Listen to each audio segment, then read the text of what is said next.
Cela fait 2 ans déjà que Gloire Issouba réalise ses œuvres ici dans cet atelier. Sur ses toiles, des personnages d'enfants et pas n'importe lesquels. Des enfants affublés de pelles et de bottes. Des bottes démesurées, symbole d'un travail minier trop ardu, trop inadapté pour eux. L'enfant, c'est un être très vulnérable. Des fois, il subit des situations, mais il n'a pas juste le mot. Ou carrément, son ton n'est pas assez fort pour se faire entendre. Et moi, ma peinture est comme une forme de plaidoyer pour ces enfants. Un plaidoyer contre le travail des enfants dans les mines. C'est aussi le thème des toiles d'Idriss Kitota.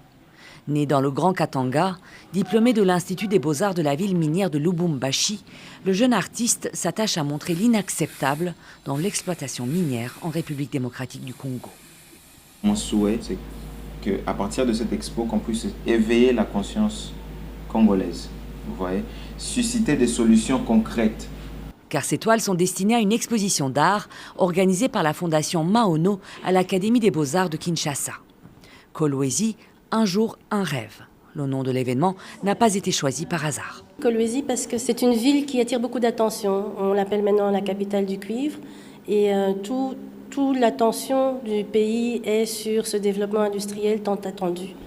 Un développement qui va de pair avec l'exploitation de dizaines de milliers d'enfants congolais.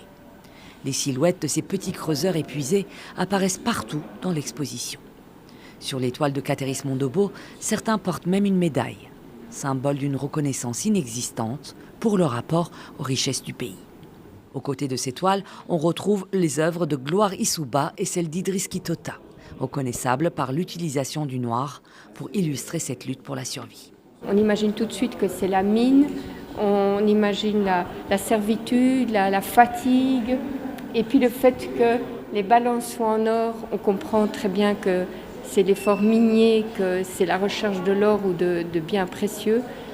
Je trouve que c'est très très intéressant parce que ce sont des réalités et des réalités qui font partie du trésor national du Congo. Selon une estimation réalisée en 2014 par l'UNICEF, plus de 40 000 enfants travaillent sur des sites d'exploitation minière en RDC, dont un grand nombre dans les mines de cobalt de Kolwezi.